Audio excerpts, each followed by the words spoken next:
from the greatest city on the planet Earth. It's the Tom and Mickey Show. Everything is showbiz. Lights, camera, action. Presenting Michael Feinstein. Easy come, easy go. I first met Michael Feinstein in the late 80s or very early 90s when I was a budding cabaret singer, and Michael was the talk of the town. We've kept in touch. We kept in touch over the next couple of decades, but it wasn't until Mickey and I were a couple 17 years ago that we reconnected with Michael and his husband, Terrence, and we've been thick as thieves ever since. Michael is well known as the ambassador of the Great American Songbook, that collection of songs that has endured the test of time. They're not fads. They're here forever. They're part of the fabric of the tapestry of this country. And nobody has done more on stage than Michael to promote the Great American Songbook, and certainly nobody has done more off stage. Michael is truly one of the greatest archivists of this precious gift this country has, and he continues to share it so it is available for future generations. And after a very long day of work for him, he did a rehearsal at Carnegie Hall with a 17-piece orchestra. He then did a 90-minute performance. He came here to our apartment and had a wonderful conversation with us. And even after that long day, we managed to squeeze a little bit more toothpaste out of the tube and got Michael to perform just one more song.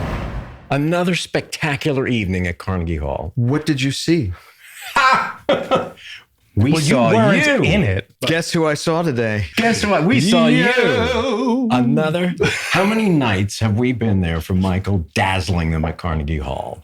It's ridiculous. It is, yeah. It's completely ridiculous. And since we saw Maybe Happy Ending last night, could you just lean forward a little bit? I thought during the show, I would like to have all the knowledge of the Great American Songbook that you have.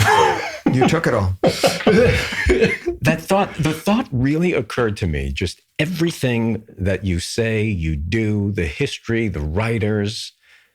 You do that, do that, you do. You so, do that, do so well. Yeah. It's astounding. Anyway, Thank you. Well, mazel tov. it's very simple. When I'm on stage and I'm putting together a program such as the one at Centennial Hall, at Carnegie Hall, which is a one-off, there is not time to try it out, to rehearse it somewhere. So it is like being shot out of a cannon. I have a 3-hour rehearsal with a 17-piece band, go through that. And then I just trust that I will have something to say, because if I spend time working on dialogue, I will make myself effing crazy trying to come up with something. So I just relieve myself of the responsibility, and somehow I end up saying enough that it seems to satisfy the audience. So we were quite satisfied. Quite satisfied. It was delicious. And to hear you with the big full 17-piece orchestra. Band was fantastic. They were great. That is thrilling. And I was most excited about that. And the charts, some of the charts that I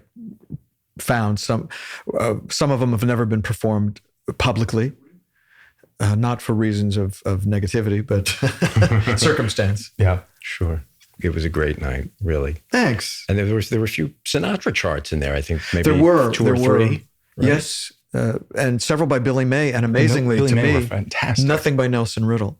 And usually a big band show has a lot of Riddle in my big band shows, because I'm passionate about him and knew him and liked him a lot in his curmudgeonly way. And so it just was that circumstance that Nelson wasn't represented tonight. Okay. Well, he was with you in your heart. Yes, always. As I'm sure he always is with all of the other greats that live with you. Yes, they're all crowding in my brain. All right. So Carnegie Hall tonight, we had a discussion last night at dinner. The first time you played Carnegie was in 1978. You were a baby. Yes, it was 1978. I was 20. I just turned 22. And it was a Gershwin tribute concert that I was invited to participate in because of my association with Ira Gershwin, whom I'd met 2 years earlier at the age of 20. And they invited me to perform. I remember speaking to Lauren Bacall on the phone. Lauren Bacall the legendary actress, was very good friends with the Gershwin family going back to the 40s. And I was tasked with asking her if she would appear in this program to, quote, purr, "I've got a crush on you. I've got a crush on you," in this femme fatale manner. And she said, "No, I'm not going to do that." And she said, "Well, who else is performing?" And I named different people. And then quietly at the end, I said, "Me?" She said, "You." I said, "Yes." She said, "You're performing at Carnegie Hall." She said, "How old are you?" I said, 22. I said, "The only thing is that I don't know where to go from here." She said, "Straight down." It's like, okay. An important showbiz lesson. So she wound up not doing it? She wouldn't do it. She didn't do it. I think she came to it, but she didn't want to purr, "I've got a crush on you." Mm. Sylvia Sims purred it, not in the same way. I'm not going to touch that. No.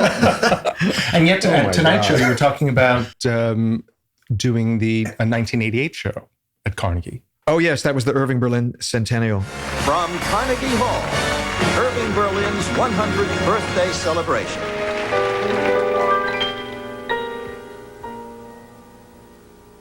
As a child, I got wild when the band played.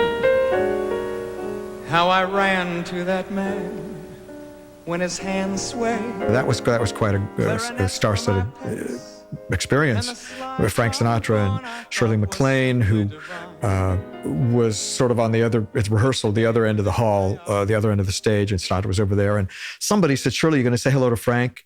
She said, "F him." And she didn't say F. Really? Yeah, she was that? I don't know. They had just done Cannonball Run together, right? Whatever happened, she wasn't talking to him. 1988? 80. Well, the concert was in 88. Cannonball was 80, earlier, early 84. 80s. Yeah. Cannonball Run 2 was 84, but Yeah, so she something went on. Yeah, and Leonard Bernstein was part of the program, and he played a piece that was sort of like haiku. I mean, nobody could. He sat down and played this piece that was incomprehensible, and it was cut out of the show. They actually cut Leonard Bernstein out of the Irving Berlin show because it was just sort of it was some rumination on the letters of Berlin's name that he had turned into a piano piece, and it just was evidently not for prime time.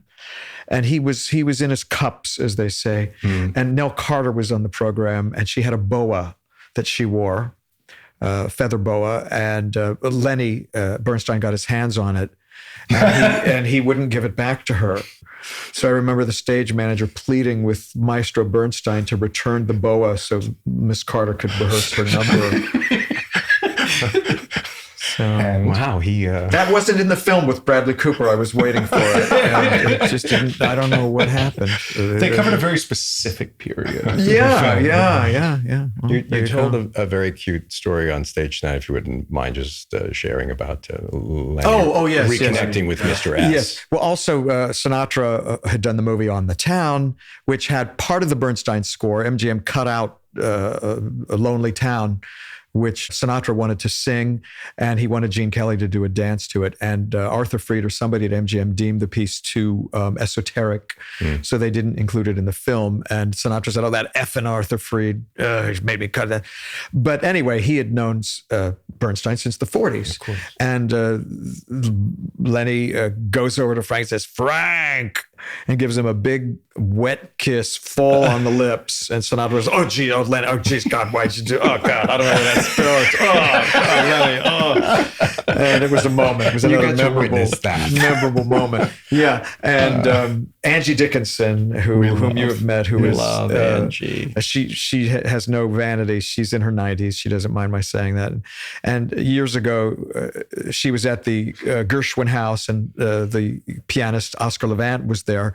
And Angie also is a kisser right on the lips. You know, she's fulsome in her ministrations of kisses. And she went up to Oscar, greeted him, and gave him a big kiss right on the mouth. And he said, "Angie, the last time I was kissed like that was Leonard Bernstein." So there you have it. But did Lenny ever kiss you like that? Yes, he did. Yeah. Wow. And that's just for starters. He was all over me. But we don't need to go there. Because he went there. Yeah. He was a wonderful guy. Well, cheers to a great concert, many, many more. And we're staying here on 56th Street, so we have close proximity. Yes. It's a savings in taxis. The only real estate question we ask on this program, What's that? because clients begged us, you're not going to do a podcast about real estate. You're like, how many things sold last week? And what percentage of it? A favorite or a not so favorite real estate story in your life? Oh, golly. In 1940, Ira Gershwin had decided to stay in California. He had come out in 1936 to Hollywood to write scores, film scores, with his brother George. His brother George died in July of 1937, and Ira decided he wanted to stay in California, liking the slower-paced lifestyle. And in 1940, he decided to buy a house. He had been renting. And he and George had rented a house at 1019 Roxbury Drive, which many years later became the home of Rosemary Clooney. And the house at 1021 Roxbury Drive was for sale. And Ira went to look at it next door to the house he had previously rented. And the woman who owned the house was infirm. She was bedridden. And when she heard that Ira and his wife Leonard were looking at the house, she asked to see him. And she said, "I dearly hope that you will buy this house." And he said, "Why?" She said, "Because in these years that I have been convalescing," she said, "in the period where you and your brother rented the house next door," she said, "my window is across from the window where George was at the piano in his workroom." So she listened to him in that period for hours and hours and hours, writing music and creating music. And she said, "My life has been changed beyond words for that experience. And it means so much to me if you would consider buying this house." And that's why he bought the house next door to the house he had previously occupied. That is Beautiful. astounding. We've never known that in all the years we've known you. That is a beautiful story. I mean, talk about location. Yes. You know what I mean? Yes. Wow. And then she said, "Who? I thought you were Irving Berlin." Well, Irving Berlin was not so nice to George in the last period of his life. He was sick. He had what turned out to be a brain tumor, and nobody knew that at the time. And friends thought it was psychosomatic. They thought that he was unhappy being in Hollywood, and it had manifested as a physical illness. And George was at a dinner party with Irving Berlin just a month before he died. And he left in the middle of the party and sat outside in front of the house and was holding his hand in his head, holding his head in his hand, having such pain. And Irving Berlin said, "There's nothing wrong with George that a good song hit won't cure." Which I'm certain haunted him when George died a month later.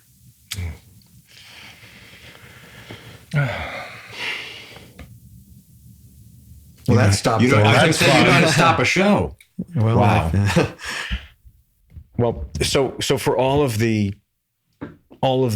tours and the concerts and all over the world and the presidents and royalty you've sung for, it all goes back to it starts with your meeting Ira Gershwin, correct? I mean, in some ways it does, because I became obsessed with Gershwin music when I was very young, and it was something that stayed with me, and I was determined to find everything I could connected to Gershwin, first George and then his brother Ira, who wrote the lyrics.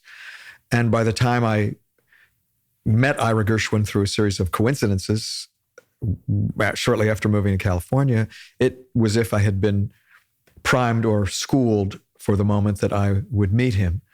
And I was never a good student. I never went to college. And so I wasn't somebody that could easily get a degree in school, because I just don't have that kind of brain.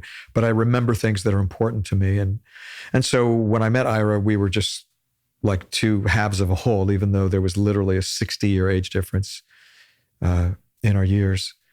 And so it was those 6 years I worked for Ira that set me up for everything that was to come so much of it has been because of my association with him. Beautiful. Talk about Beshert. I knew you were going to say Beshert. What's with all the goyim saying Beshert? We like it. It's all the rage. It's all the rage. It's the fourth time I've heard Beshert today. Today? Not by one Jew. Not Real. That's okay. And It's universal. I like that. I like Yeah. I like it when any ethnic thing becomes universal, especially in this time. So yeah, that's good. So meeting Ira and then Rosemary Clooney right about that same time as well, because Rosie was like, I know you speak of her as like a second mom. She was. She called me her second mother, and it started to get to my real mother, so much so that she sent a holiday card to Rosemary one year that was signed Maisie Feinstein, Michael's real mother with real underline. Knowing Maisie as we do, we were expecting you to say a cease and desist letter. Yeah. Well, Rosemary called me. She says, "You're going to love this." So it was fabulous. Yeah, Rosemary was a great dame. Yeah. She was one of the guys. I mean, she was the most gorgeous, feminine, beautiful woman. Not in that way, but she was a broad in the best sense of the word. She was very worldly and very smart, very funny, and did not suffer fools gladly. And we became very close. And I miss her every day of my life. Thank you. I met Michael Feinstein for the first time when he started to work for Ira Gershwin, because I lived next door to Mr. Gershwin for 35 years. Michael was a young man that came to California from Columbus, Ohio. So we had that kind of in common, that background. But he knew all my music, and eventually we met each other, and he became, kind of like my sixth child.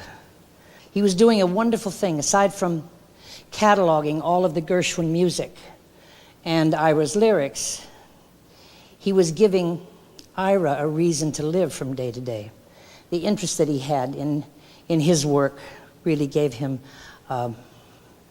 I think, a longer time to live than he would have had otherwise.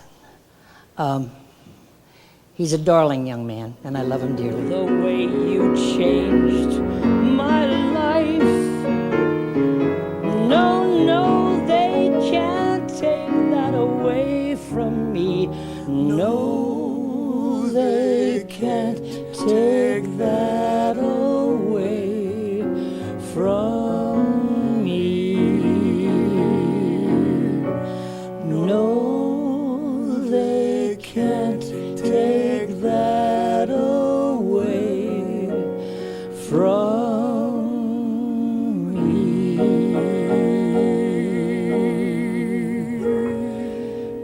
I love you, Michael. I love you too. But she lived next door to Ira. Eventually, she and Jose Ferrer bought the house at 1019 Roxbury, where Ira and George had lived in the 30s. The house had also been occupied by a very famous singer from the 40s named Ginny Simms, who sang with the Kay Kaiser Band and had a solo career. I think she had an affair with Louis B. Mayer, somebody at MGM. They tried to make her a star, but it didn't happen. That's apocryphal, so I don't know if that's true or not. So I'm sure the Ginny Simms fans will have something to say about that, because there are so many of them. But there probably are somewhere. Anyway, Rosemary was somebody I had wanted to meet. I knew she was next door to Ira, and eventually an introduction was created by an actor named Richard Deacon, who was a good friend of mine. He played Mel on the Dick Van Dyke Show. He was best known for that. He was a character actor he never stopped working. He was one of the most familiar faces on television. Wonderful guy. And he actually created the official introduction to Rosemary. And we were connected from that moment on.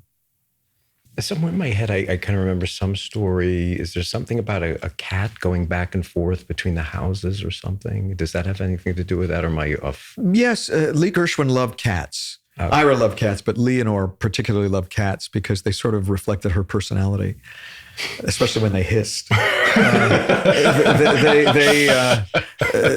She would go to Phil's Poultry in Beverly Hills every day and buy bay shrimp, little tiny shrimp, and put it outside for the stray cats in the neighborhood to chow down on. And shrimp is addicting to felines. And so there were big cat fights, as every cat within a 100-mile radius would come and wait for feeding time for the bay shrimp, and they would have, big. There were terrible fights where the cats would be territorial because they all wanted the bay shrimp. And Rosemary Clooney had a cat, and the cat would come next door to eat the shrimp because what are you going to eat, kibble or shrimp? And so Leonard would say to me, she's not feeding her cat. She's not feeding her cat. The cat is starving. The cat's coming over here for food. And it's like, well, but you're giving her shrimp. They're giving her shrimp. She said, no. So you have to go over and tell them that they're not feeding the cat. So I went over and I met Maria, Rosemary's daughter, and said, Mrs. Gershwin says you're not feeding the cat. And I said, I'm so sorry. She said, I got it. No, it's all right. It's all right. So I had met Maria, but I hadn't met Rosemary at that point. But Lee with her cats, she was... She stole Polly Bergen's cat. Polly Bergen lived four houses down on the other side, and Polly Bergen had a cat that eventually came and moved in. The cat's name was Tinkerbell. And when I mentioned it once to Polly, she said, that bitch stole my cat. So Lee made a lot of friends in the neighborhood that way. Lee said, all cats are hookers because they always show you infinite affection just to get what they want. Mm-hmm. So I remember that all cats are hookers. Anyway, all cats are hookers. I think one of my favorite real estate stories, and you may remember the metrics of the transaction, but when Rosemary and Jose lived at the Dakota. Yes. Oh, yeah. And they were renting, and the Dakota, because it was a rental building before it was a co-op. Right. We tell this story all the time. And for anybody who doesn't know, the Dakota was one of the most famous buildings in New York City. Yes, I hope to get assassinated there one day. John Lennon lived there and was shot in front of the building. Roberta Flack, who just left us, lived at the Dakota. Lauren Bacall, Leonard Bernstein, Rex Reed. Rex Reed is still there. Nobody shot him yet. Sorry, Rex. Well, it wouldn't be incomprehensible. But Rex, will you do our program? Thank you. Yeah, well, Rex does not censor himself, and there's a price to pay for that. But they had a spectacular apartment, apparently, like a very large apartment. Oh God, yes. And then it went co-op. Well, and I was going co-op. They were renting. They were renting, and I think they were paying something along the lines of a few $1,000s a month, maybe. If that. I don't think it was even that much. A couple thousand, 20. It was less than that.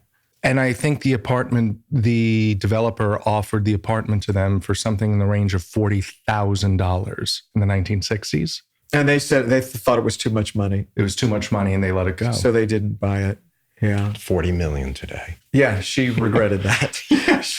Rosemary died in 2002, but if you brought the Dakota, it was like, oh God, we could have had a unit in the Dakota. Yeah.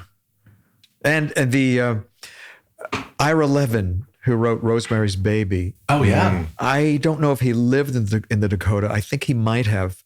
He based the story of Rosemary's Baby on Rosemary Clooney because she was pregnant at the time at the Dakota, and she was having morning sickness, and he came up with a spooky idea for this crazy story, but it came from Rosemary and her morning sickness is this at the Dakota. Wow. Anywhere? Is that written anywhere? I don't know. Wow. That's good enough for me. That's why it was called Rosemary's Baby. I need a drink. Well, you've come to the right place. Sadly, it's water. Home. I'm just remembering as we're talking about try to remember all of this knowledge in your soul, in your brain. And when you say you weren't a good student, and I was like, oh no, what? I almost flunked high school. I barely graduated. Well, this proves that all you really maybe need in life is a calculator, you know? I don't think it's a calculator, but I think there are people who have innate intelligence and thinking skills and reasoning skills, which Michael has in spades, who don't necessarily fit into the structure of a curriculum. And I still think back, and we were saying this, we were talking about college, and it's entirely ridiculous to expect children, and they are children at 17 or 18 years old who are applying to college, declaring their majors and deciding what they're going to be in life. And we had that discussion the other day. Right, because our eldest niece is applying for colleges. Mickey wrote a a beautiful recommendation. Don't let her in. I wrote it in Sharpie. I hope that wasn't too severe. No, it was. He wrote a beautiful letter to his alma mater, Duke University. You pasted the letters on the... Yeah. Right. Yeah. And it's her top choice. And have you heard anything yet? Or I don't think we've heard yet. But I read the letter, and of course, you know me, I cried out loud. I got very emotional about sweet. it. It was very sweet. Yeah, I was never a good student, but there are different ways of thinking and functioning, and that's what I learned early on, that there are different types of education.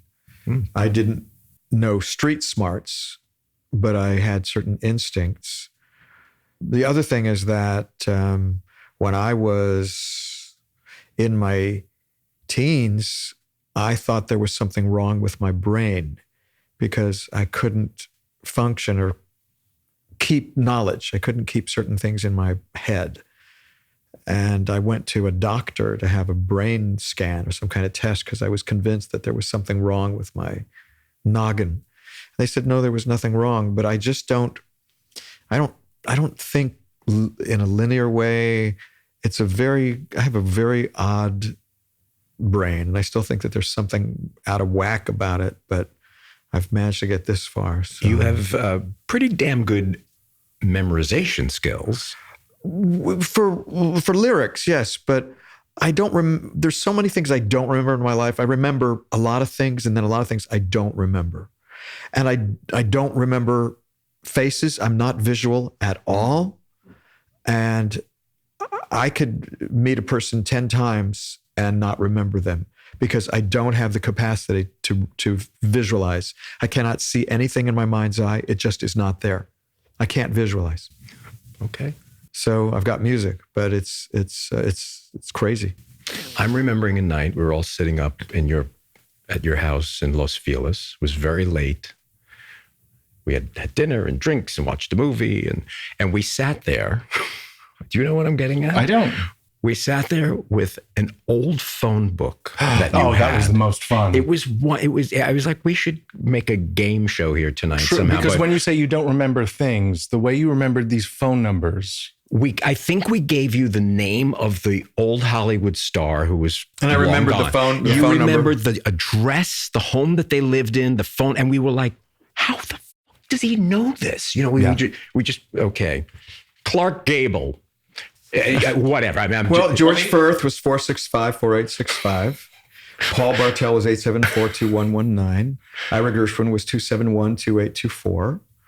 I remember phone numbers. Yeah. But even the home addresses as well. Yeah. You knew the houses because you kind of have an encyclopedic knowledge of I wouldn't Los say Angeles. encyclopedic. It's spotty. It's The neighborhoods, specific. the houses. Yeah, and look where it got me. Well, look, Carnegie Hall. It does beg the question because nowadays I think that's a testament to how many times you called those people, because the only phone numbers I know by heart are mine, yours, My parents. I don't know your parents' number by heart. They don't know yours either. Do you But remember they love childhood you. phone numbers? Oh, all of them. I do, Yeah. for sure. Your aunts and uncles, your grandmothers. Yeah, me too. Yeah. 843-6031. That was my first house in Ozone Park, Queens. 516-584-5732, 516-862. Yeah. And did you have exchanges? Oh, yeah. Yeah, they added that at some point, right? Because Margaret Whiting was Plaza 3, 8084, because she lived on 58th Street between, 6th and 5th? Yeah. There are videos online now of parents or grandparents giving their kids or grandkids the assignment of trying to dial a rotary phone. And they set a timer on it. Mm. And they're like, okay, go make a phone call. And they're like hitting things. We did that with the nieces. Well, no, we didn't do anything with the nieces because we have candlestick phones in our house. You know that. Yes. We have I've been burned by them several times. You're not supposed to light them, Michael. Well, now you tell me. Jesus. We have the old-timey phone like, hello, operator. And the kids learned, and they'd start calling when I'm calling you. Like Lorian's cell phone. And they figured it out. They were like, it's working. They got the biggest kick out of this. It's hilarious. But so I think those kids learned, they also learned to feed piano rolls into our player piano. So they have a special kind of education. That's wonderful. I should have put that in the Duke letter. Yeah. The piano rolls. That's piano right. rolls. How many kids know about a player piano? Those girls. Yeah. They know how to. They know. They know. They even. What's the song? We had the roll. Juliana did it. Barry Manilow's tune. The big key change. Oh, I can't. They're all a big key change. No, it had all the key changes. That was fun. It's We're adorable. at his parents' house. They have a player piano. We have a video too. of this. I was playing "I Can't Smile Without You," Can't smile and Juliana was a squirt. She's a little thing. kid. Yeah, And 6 or 7. And she was, because the lyrics roll backwards, but she was reading the lyrics, and she did the key change. Without you.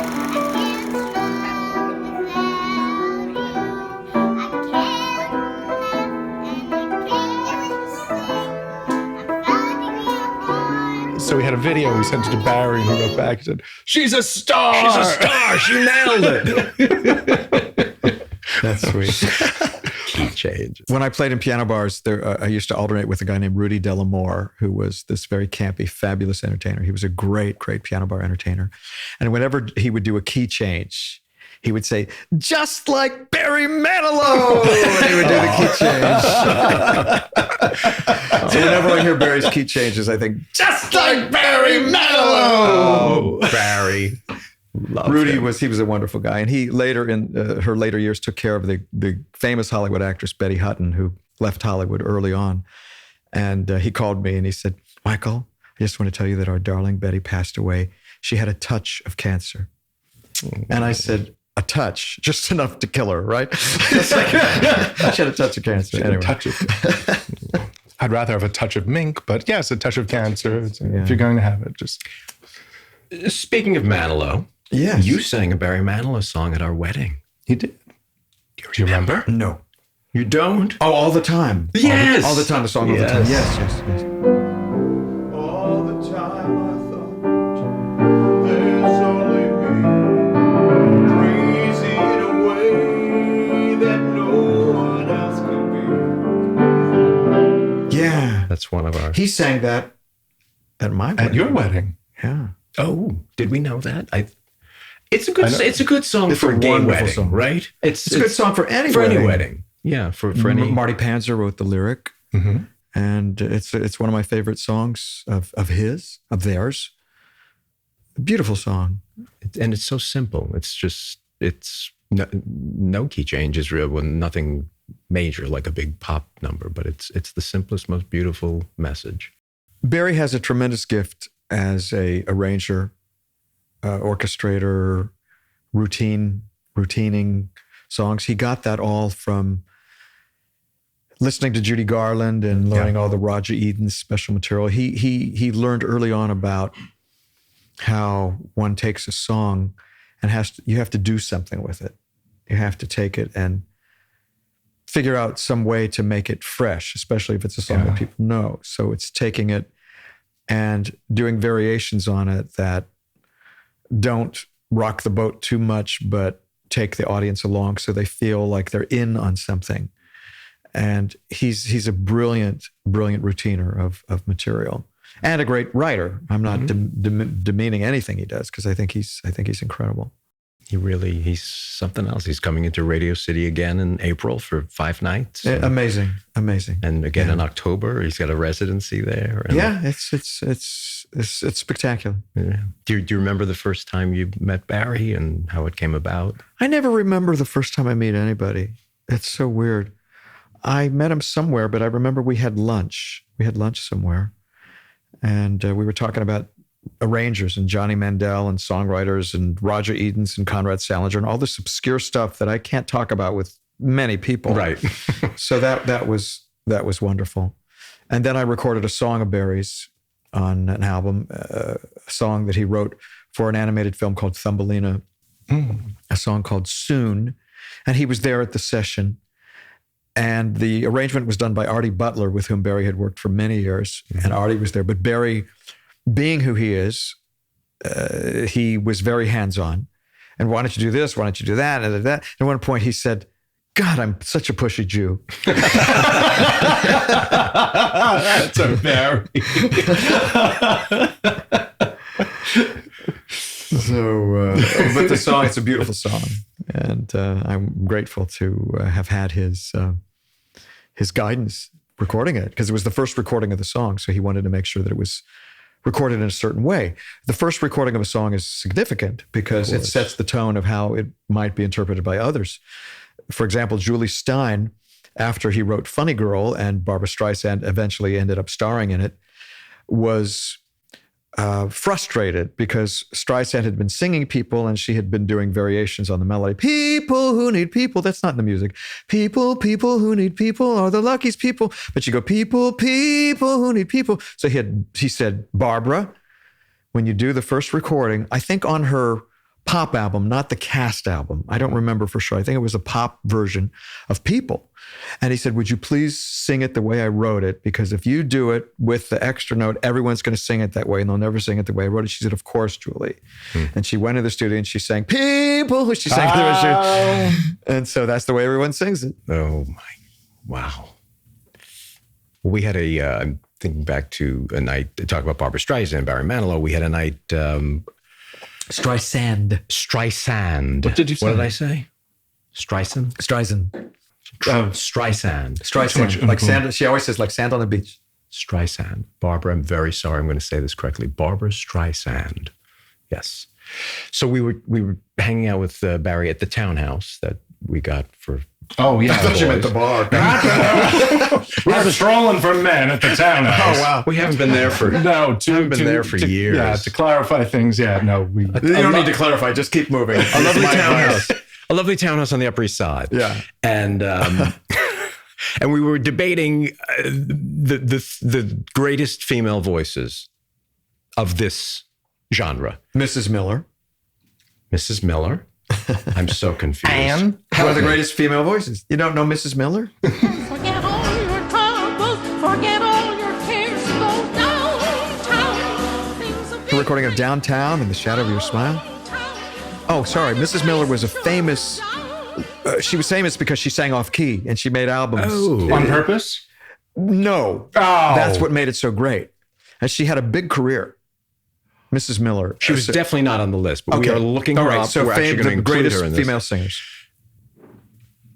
In no particular order. Barbra Streisand, Judy Garland, Eydie Gormé. Those are his choices? Yeah. We debated for hours, but they came out the winners as if we were choosing a. That's interesting because they're all belters. Yeah. And they all are of a certain type. And I think they're all wonderful. Mm-hmm. And to me, Peggy Lee is just as great. Of course. Because Peggy Lee would sing quietly. Mm-hmm. And she would bring the audience forward. She would make people lean forward to listen. Rosemary Clooney is, to me, one of the most underestimated voices at this point in time. Absolutely. Because she didn't gild the lily. She sang the songs purely, but with such rhythm and style that she made them her own. It's interesting that he likes the belters. That's kind of what he does. Yeah. Yeah. Yeah. And there's no shame in that. God knows. I belted of you tonight. But I think that's one of the hardest questions. Well, what's your favorite song, or who's your favorite composer, or who's your favorite singer? Oh, I always say Feelings is my favorite song.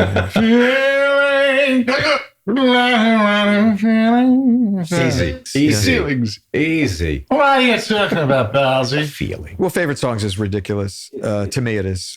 For us, it is too. But there will be favorite songs of a moment.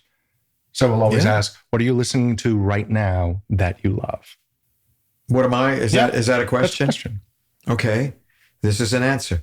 I've been going back to Conrad Salinger, listening to Conrad Salinger's orchestrations at MGM and Skip Martin. Skip Martin is one of the unsung heroes of orchestration. I listen a lot to the film performances, film versions of songs, because the way that they took these songs and expanded them and turned them into extraordinary works of art, even though they were working for commerce, is extraordinary. And I keep going back to that sound because I want more people to have exposure to it. We live in a time when so many people are musically uneducated about so many wonderful, sublime pieces of music that would truly enrich their lives. And so I find it, I was going to say tragic, that's too dramatic, but I find it sad that there are so many people who are missing out on so many wonderful musical expressions. That's mainly what I'm listening to. I listen to a lot of film music because it is an endless source of inspiration with superb composers. If one were to just listen to the film scores, completely separated from the images for which the music was inspired, they would hear some of the greatest music ever written. Some of it is not, and some of it is as good as anybody's music. And yet it is shunted aside as being film music, as being less than. And I find that fascinating because music is music. But it's interesting too, because there are certain composers like John Williams who are put on a pedestal. And I think it's because of the films he's scored that people react and will go to concerts just to hear his music. That is part of it, the popular success of those scores. However, he also is one of the greatest musicians one can ever encounter in that he's written many, many different types of scores. He's known for Star Wars and he's known for what he's known for. However, he wrote many amazing jazz scores. Like, I remember as a kid, I saw a movie called A Guide for the Married Man, which is a movie that my parents shouldn't have taken me to see because it was like R-rated.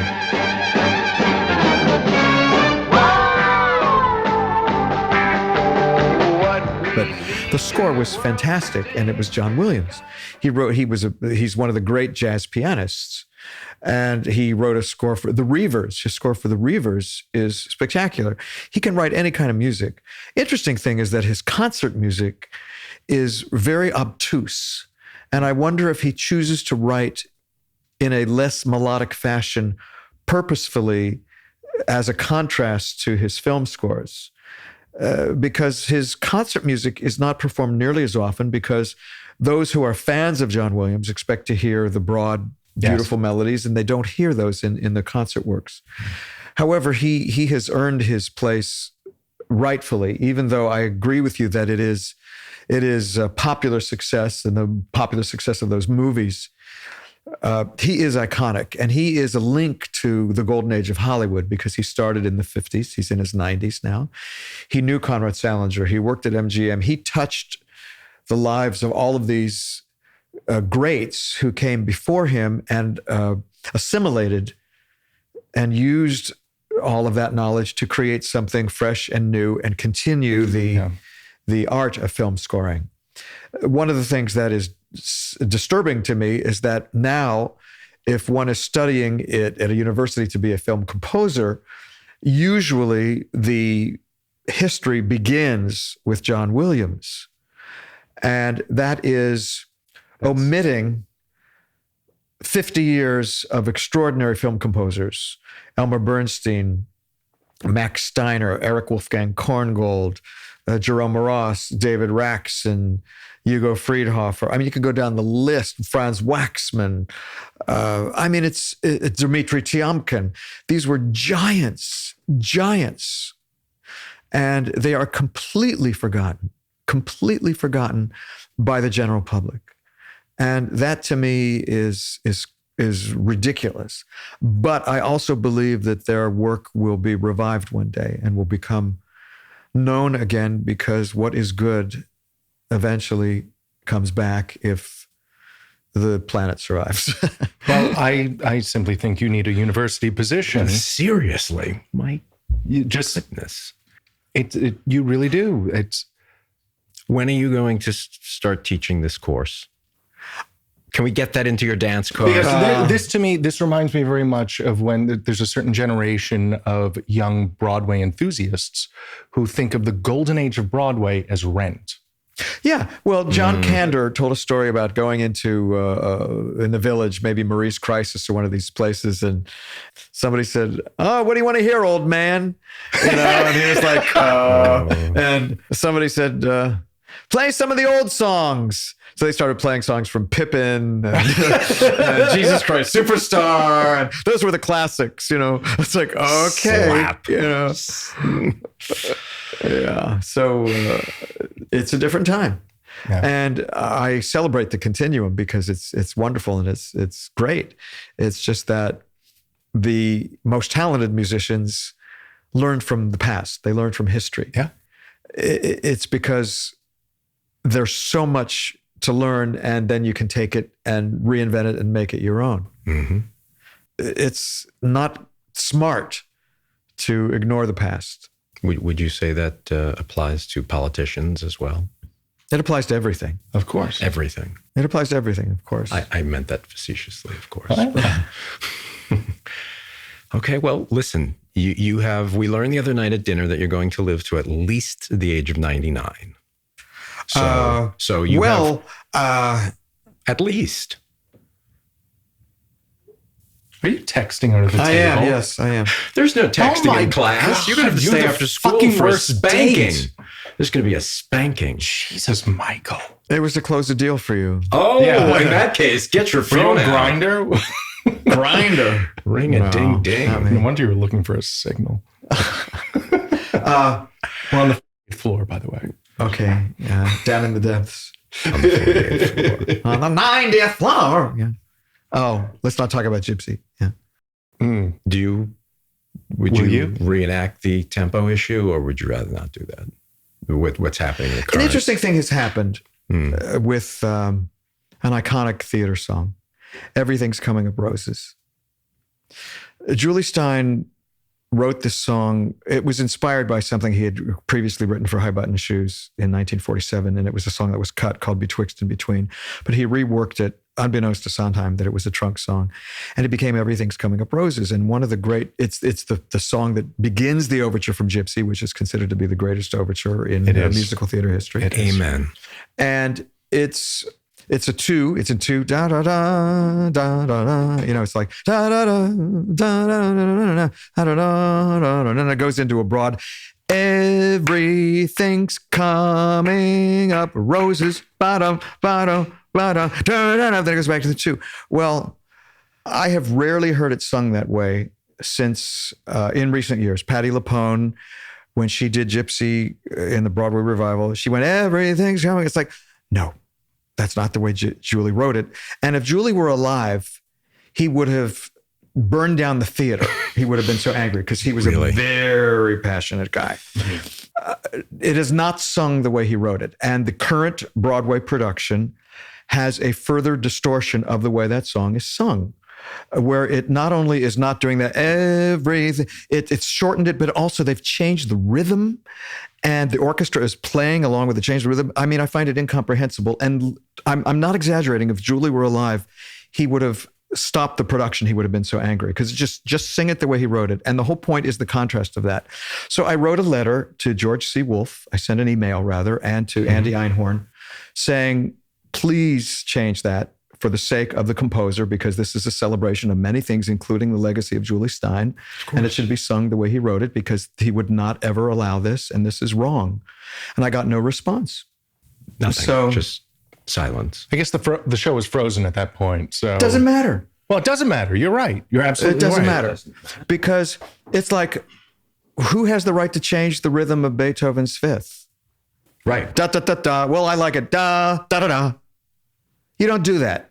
And I consider Everything's Coming Up Roses no more or less important than Beethoven's Fifth Symphony in the scheme of importance, musical importance. I really do. And what that would makes be- me shallow, perhaps, but that's how I feel. No. We 100%. I mean, and what would be the purpose of even changing it? Ego. Ego. Because it doesn't make it better. It makes it worse, Right. in my humble opinion. Well, I concur. I mean, I don't have any problem with making changes in music. I mean, if you just sing what's in the sheet music, it's boring as Well, hell. that's terrible, of course. There's a somebody I'm longing to see. So people say you're a purist. I'm not a purist in the sense that I do interpretations of songs. However, I always know the difference between what is appropriate to change and where you can have leeway, and you don't change the bones of something. Right. You use the bones as the leaping off point, if you will. Mm-hmm. So it's just something that I find offensive, actually, because Julie Stein worked so hard on his music. They wrote exactly what they wanted. And if it makes it better, that's what Ira Gershwin said. Ira Gershwin said, if it makes the song better, I'm absolutely open to changes. If someone comes up with a better lyric, they come. And George Gershwin was that way. Anne Brown, when she was Bess in the original production of Porgy and Bess, she wrote a letter to George Gershwin that still exists in the Gershwin archive, saying, I would like to do this section of Porgy and Bess without the other two voices and sing it solo. Do you mind? And his answer was, if it works in the show and it makes it better, go for it. But if it doesn't, put it back the way I wrote it. Yep. It was that simple. Now, this change, it doesn't make the song better. It diminishes the power of everything's coming of roses. That's, Sondheim wrote those lyrics for that moment of that elongation of the tune. Why in the world would anybody change that? Yeah. And the estate, nobody can do anything about that. Well, people don't know the difference. I love Julie's son, Nicky. He's fantastic. He's not a musician. It's not his job. Right. And I don't know if Nicky's aware of it or not. I mean, I love the guy. He's wonderful. He's maybe, I don't know. I've never talked to him about it because I haven't seen him since this happened. But somebody has to stand up for the songwriters. And I'm the asshole that does that. Well, favorite asshole. Listen, who alive today is doing more for the Great American Songbook than you? Who? So much harder. Answer dream all day. You answer my question, sir. Okay, all right. Who? We sit with the ambassador of the Great American Songbook. Where? You have the foundation that you have in Carmel, Indiana. How did you know I was wearing a foundation? No, I'm not wearing a foundation. It feels good. No. We need a drummer on this show. We need. Does anybody have a rim shot? We need a rim shot. Well, I think that everybody has their perspectives, and that's the great thing about life and about music. And there are as time progresses, the way we interpret songs changes. It's just like the writers in the 20s, when Cole Porter wrote I've Got You Under My Skin, he never conceived that Frank Sinatra would do a swing version with Nelson Riddle that changed the face of American popular song, the way these songs are interpreted. Sure. And Porter liked a lot of those changes. He didn't like when Sinatra changed his lyric. And I will tell you a story that is absolutely true because the other ones I've told have not been. No, no, this is another true story. Frank Sinatra's longtime accompanist at the piano was Bill Miller. Sure. Bill Miller became friends with Cole Porter because Frank Sinatra had a suite in the Waldorf Astoria, so did Cole Porter. Bill Miller went to visit Cole Porter in the late 50s, somewhere in the 50s. And Porter very gently said, I love Frank, I appreciate him, but would you please tell him I would appreciate it if he would sing the songs the way I wrote them. Bill went to Sinatra, and Sinatra said, screw him, except he didn't say screw.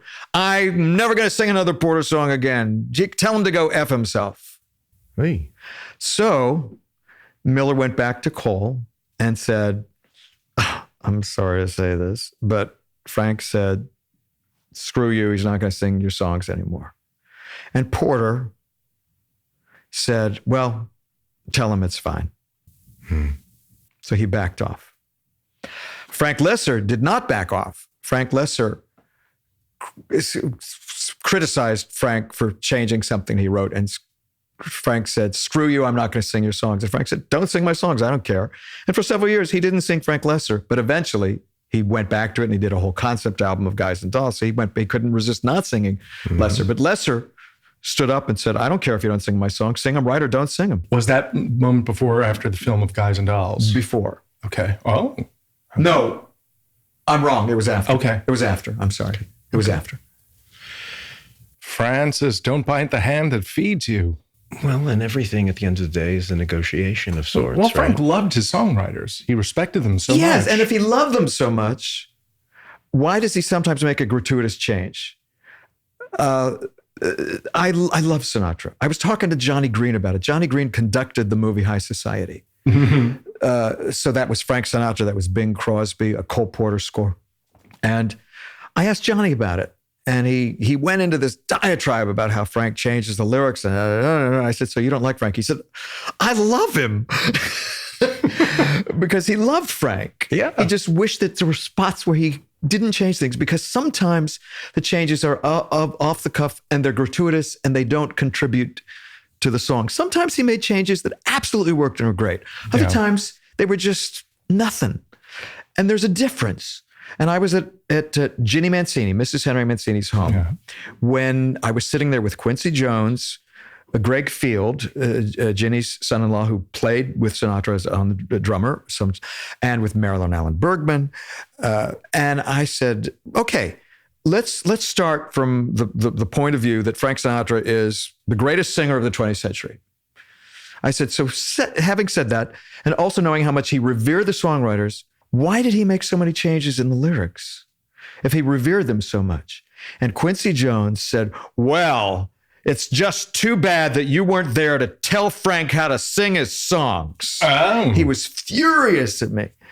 And everybody else was quiet. So the next day I called the Bergmans, I called Marilyn, and I said, how do you feel when Frank makes those changes? She said, oh, I hate it. I said, thanks a lot, Switzerland. And Ginny Mancini, how do you feel? Oh, I hate it. Everyone said, but nobody would come to my defense. I was just left there dangling. There's a fantastic story with the Bergmans, with Marilyn. Oh, with How to Keep the Music. How to Keep the Music playing. I'll yes, she did. So Frank recorded How Do You Keep the Music Playing. Yes, later, he's the one I think told Tony Bennett to record it. But anyway, Frank recorded it, Quincy Jones producing, and he sang a section wrong because it's a very tricky song. Because there's a section, and tell me how year after year, you're sure your heart will fall apart each time you hear her name. And at the end, and tell me, it's a third higher. And Frank sang at a third higher in the middle of the song. And so when the take was done, Marilyn turned to Quincy and said, he sang the wrong melody. And she said, someone's got to tell him, because Frank said, okay, next. And she said, no, this is wrong. And Quincy said, well, I'm not going to tell him. and someone else, I'm not going to tell him. And Marilyn said, I'll tell him. So she went out in the room and said, Frank, he said, what? She said, you sang the wrong melody. He said, show me the piano. Marilyn was a great pianist, actually. Wow. She played classical piano. So she played it on the piano, and he went, and he said, okay, quick, one bar before. And tell me how year after year, your heart fall apart. Okay, next. So it's terrible. It's a great performance, except that one line where it's dubbed. But when they reissued it on CD, they didn't know about the overdub, and it's not there. So it's wrong. It's wrong now. But on the great. He was angry. In our house, yes, we use Marilyn's line all the time, because when somebody's too afraid to tell somebody something, in our best, Marilyn will say, I'll tell him. Yeah. I'll tell him. Yeah, right? Marilyn wasn't afraid, because it's like, well, it's wrong. I mean, he's iconic. I mean, why wouldn't he want to know the right, I mean, it was innocent, but he was just in a mood where he wanted to move on. And I understand that. The interesting thing is that he would do take after take with his recordings, but when he was doing the takes for the films, he was like, oh, no, I'm not going to do it again. No, move on. And I don't understand the difference between that. Yeah. His performance of You're Sensational in High Society, his voice is very craggy, so much so that when they issued the Capitol soundtrack album, he re-recorded You're Sensational. They did not use the soundtrack performance because he didn't like it. Huh. This is so arcane. I hope that people are still listening. Next week, we'll be chatting with Christine Ebersole. She's coming in. She's going to do the show with us on Tuesday. Wedding memories. And we'll have wedding memories. That's right. Christine. We should have wedding memories. We had our wedding at your house. We had our wedding at your house, and then you made us sell it. One thing at a time. Yeah. I didn't sell it while the wedding was happening. That's true. Although you might have wanted to. Yeah, you were, Mike, you were so gracious. You were our musical director, and Christine was our officiant.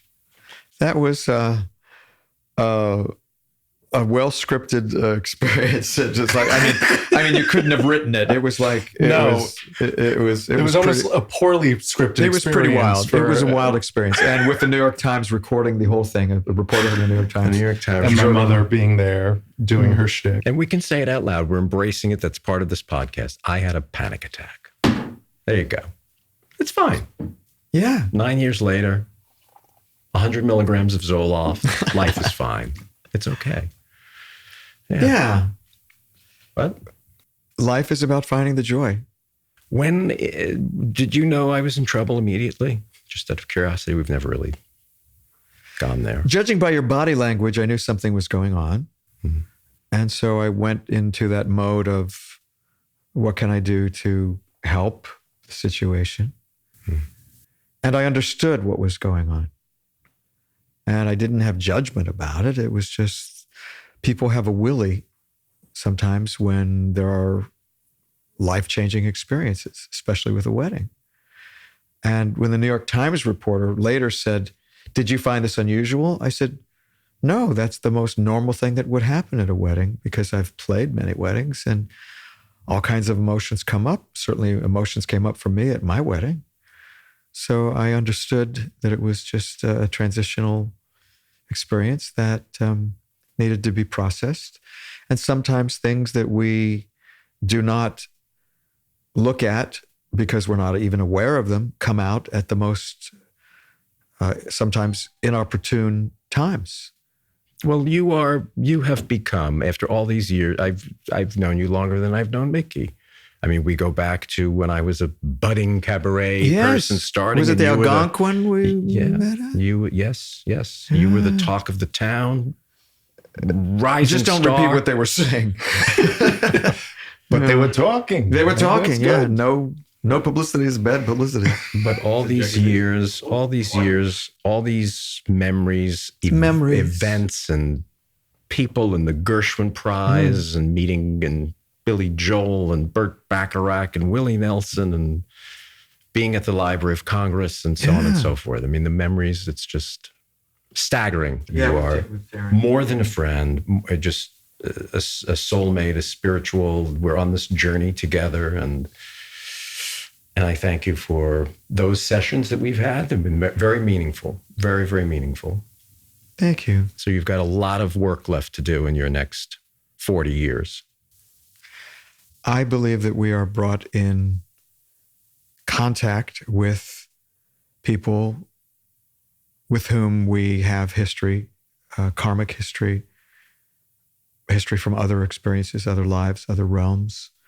I've always been partially in the physical realm, but also since the age of 8, been out of my body in another world. I've always lived a duality of life. And so I look at the world in a very different way from most people. I see death as a transition where the soul continues, and many people feel this way, not in Western culture. So I look at all relationships as continuums, as I think that we rarely meet anybody in this lifetime whom we have not known before in another time. And that is why there is resonance with some people and a familiarity and a desire to spend time with the person, and sometimes the opposite, because it is all working out or continuing a deeper connection that is of God. We've often talked about old souls and new souls. Mm. And when we meet them, does that register to you? People often say, "Oh, so-and-so is an old soul, so-and-so is a new soul." I don't know about that, in the sense that somebody may be an old soul, but they're having a new experience, or an experience that may make them seem like a, quote, new soul. But I try not to judge in that sense, even though sometimes there is an intuitive feeling that somebody is fresh off the belt. less further along, perhaps. But I try not to judge in that way. Not that it's bad. I just, I don't know. because I hear that word, I hear it bandied around, and people refer to themselves as old souls, and I go, oh yeah, You're just creaky. you're not sick, you're just in love. Yeah. Yeah. And you don't You're not in prescribe. love, you're just sick. Well, You sang that coming out of when I finally came back to say I do after my I sang it after out my in love, panic you're just attack. sick. You're not in love, you're just sick. Yeah. You're not sick, you're just in love. Yeah. But with all of your spiritual healing, Yes. and I know you doused him with vitamin C packs and water. Well, electrolytes. Hydrate, electrolytes. Yeah. Got him to hydrate. I decided to stay away. Terrence and I were in the sidelines trying to figure out, is it over? Do we shut the doors? Do we wait? Do we cancel dinner? Do we do it another day? But it was your brother, How you Tom's doing? brother, who came in. He said, Tommy, let's go for a walk. They walked outside the townhouse. It was March, so the air was a little bit cool. A little bit crisp. Yeah, I remember Yeah. that night. And he smacked the shit out of him. And he came back, and he was ready to have a wedding. Yeah. And what did your brothers say? Get in there and get married. He's great. And you got amazing friends. He's had amazing friends too? Yeah. And thought it mom was and just about dad. me. And, no, but you first and foremost, my dear. You. Gee, but you're wonderful, you, only you. And here we are. Out of cigarettes? But just to smudge the townhouse, we had to sell it. And it's like after that incident, it was like, it's time to It was sell. all They right. weren't New related, New chapters, right? Transitions, Yes. chapters. Yes. Amen. And Bashir. Michael, we love you.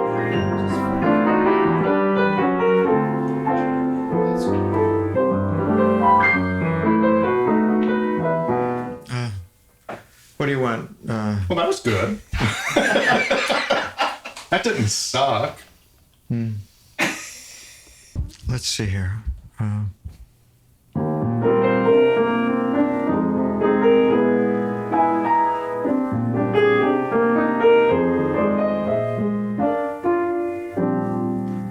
Easy come, easy go. That's the way. If love must have its day, then as it came, let it go.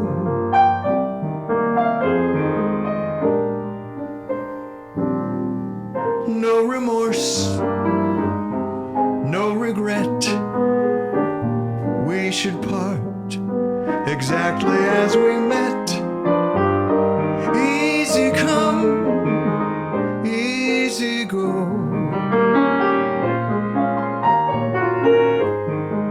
We never dreamt of romantic dangers,